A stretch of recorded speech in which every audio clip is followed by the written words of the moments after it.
let's begin. First thing, we need to take off the butt plate.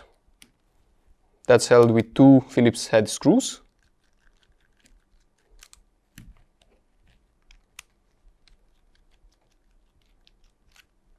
Okay, put those aside. Next, we're going to take off the contact unit, which also is held in place by 3 screws. You can see it's 4 screws, but only the external ones are holding the unit in place.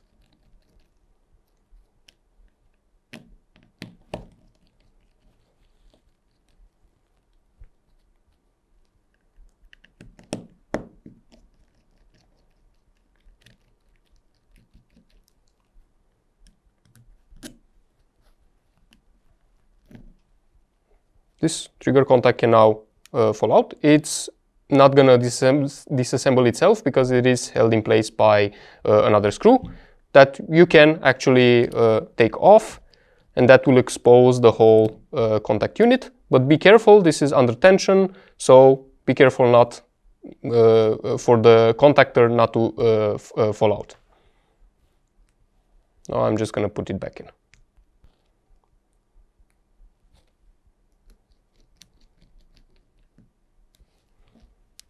Okay, next we are going to unscrew all the screws on the gearbox, which we have 1, 2, 3, 4, 5, 6 screws.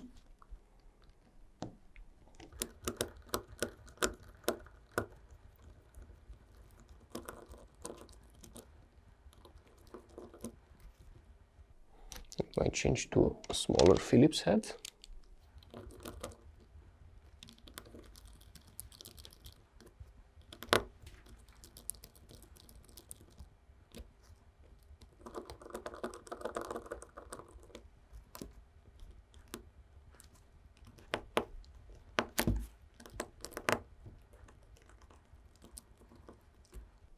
Mind their position. Their length should be similar, but there are different types of screws, so mind where you take it off to put it back in exactly in the same spot.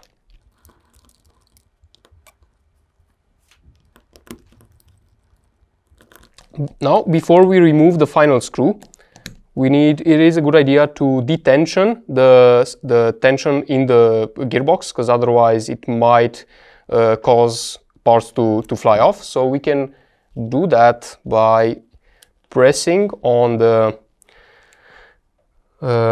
anti-reverse latch, which is found over here, if you can see it from the grease. So basically, if I can put my screwdriver there and just push. As you heard, it detensioned, so the spring went back, and now we should be under less tension. You can also check it by moving the gears a little bit. If they want to move a little bit, the final ones, then it means you're not tensioned. So you can continue safely. Obviously, the spring will still be under tension, but not as much.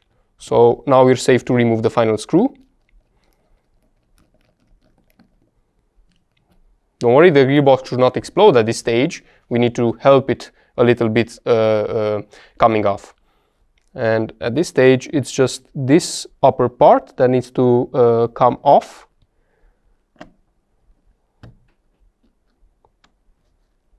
And just slowly but surely lift it up a little bit, but making sure to press with your other fingers down and also catch the spring as soon as it disengages so that it doesn't fly off. It will be messy a little bit at this stage, as you can see, because the gearbox is full of grease. Then the gearbox is fully disassembled. You can take off the cylinder head, the piston.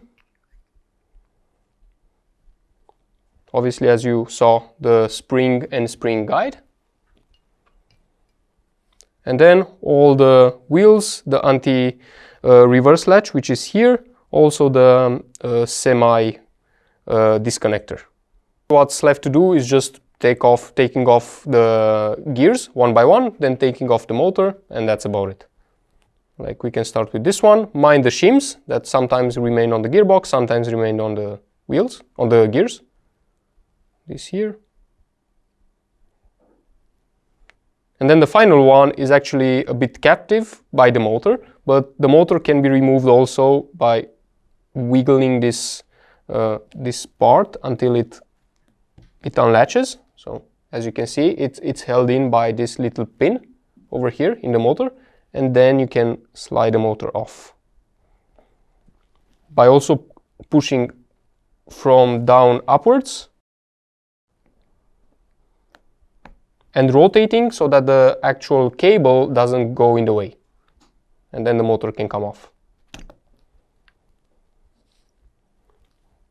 Then we can remove the final wheel. Then we have the anti-reverse latch here and all the other components. Hopefully you shouldn't ever get to this stage, but if you ever need to, this is how you fully disassemble the gearbox. In the next video, we'll show you how to put everything back together.